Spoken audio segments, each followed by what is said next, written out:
Hey, what's up, guys? Welcome back. In this lesson, I'll be guiding you all through the final step in the mastering process. The process, officially known as dithering, and it's a process of adding a low level white noise to your final master track. This process is needed for the track as to replace the lost value during the downsampling step known as quantization error. As the mastering process requires a high resolution audio file, most probably 24-bit or 32-bit, but the audio CD creation requires a 16-bit file. So if we are bouncing from 24-bit or 32-bit, then there is a quantization error, and it induces a quantization noise during this downsampling process. And this quantization noise doesn't sound pleasing to ears at all if they are played on a hi-fi audio system. So engineers comes up with a process of adding white noise to these lost values, which is officially known as dithering.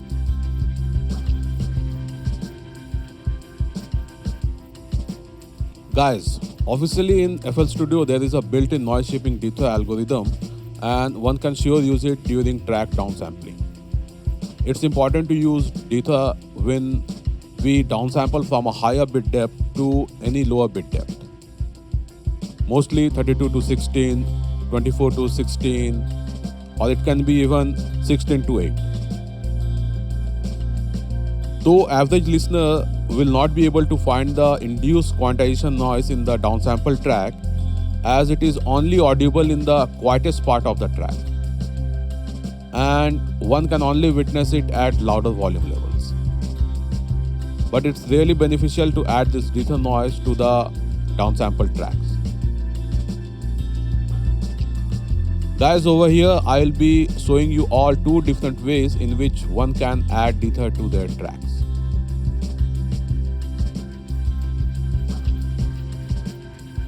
Guys, over here we got this 24-bit master track, and we are going to bounce this track to a 16-bit wave file. Go to the file menu, then export, and then click on the wave file. Select the file name and location. Over here in project type, make sure it's the full song, and the tail is to leave reminder. Then select the formats you want to export. As for now, it's going to be wave file, but if you all want, then select any other formats. Select the bit depth to 16-bit, as it is the standard for CD replication.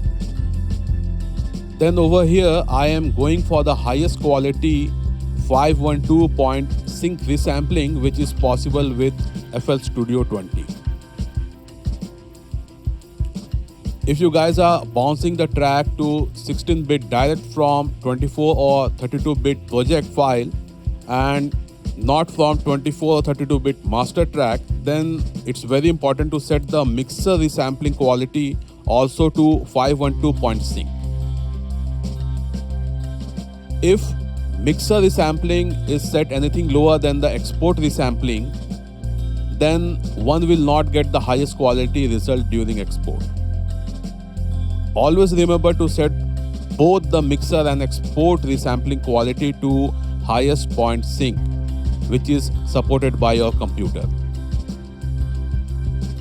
I personally always use 512 sync in mixer during music production and exports, as to get the highest sound quality which FL Studio has to offer. But sometimes I have to lower the resampling quality of the mixer during the mix down session, when lots and lots of CPU hungry plugins are used in my projects. But I always go for 512 sync during exports. Okay guys, then the next step is to select this dither option,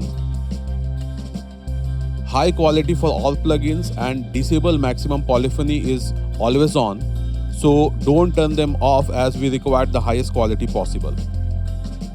Guys, over here we are done with the project setting and we are ready to bounce now. Hit start and we are done over here. The final product is in 16-bit wave format.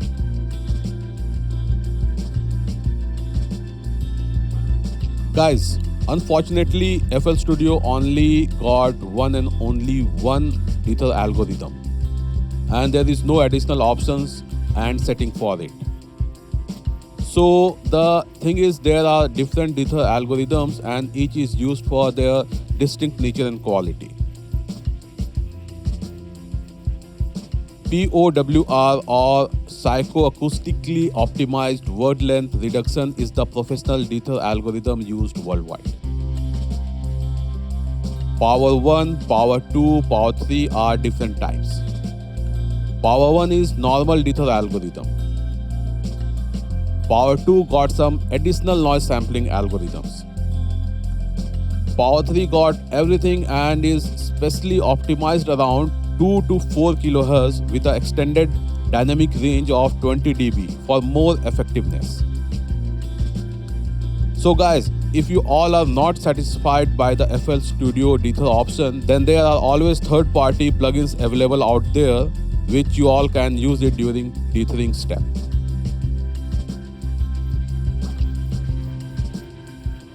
Guys, over here I am going to show you all some of the third-party Dether options which is available out there. The very first one is Sonexus Ultimate D, and you just have to use this plugin in your master channel during dethering. Always remember it should be the last plugin in your master channel, mostly after limiter. So guys, as you all can see that it got some additional options for Dether setting. You guys can set the application purpose to tracking or mastering, and there are also different bit depths available. And the final setting is the really interesting one, as one can select the output from EDM or acoustic, or it can be selected for hybrid. So here you all can see that Sonexus is offering much more than FL Studio.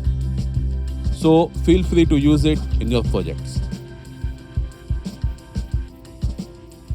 Okay guys, the second one is the Goodhertz Dether 3, and as you all can see that it also comes with some additional options.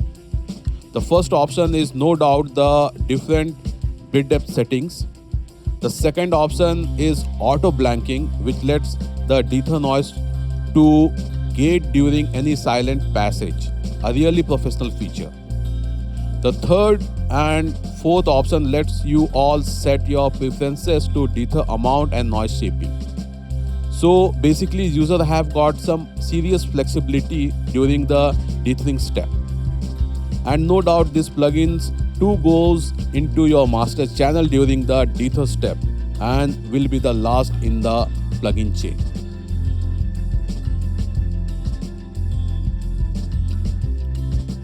Finally, the third Dether plugin which will do the job very easily with total flexibility and option is the Isotope Ozone.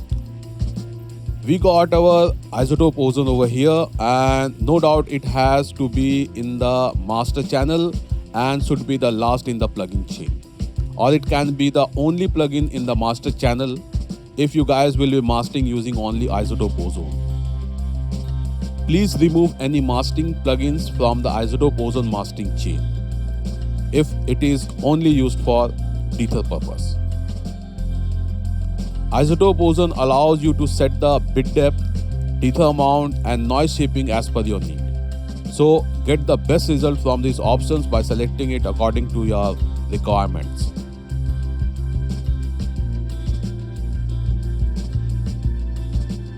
Guys, feel free to use whatever Dether plugins which suits your need, as dethering always depends on the source material and individual taste for best results.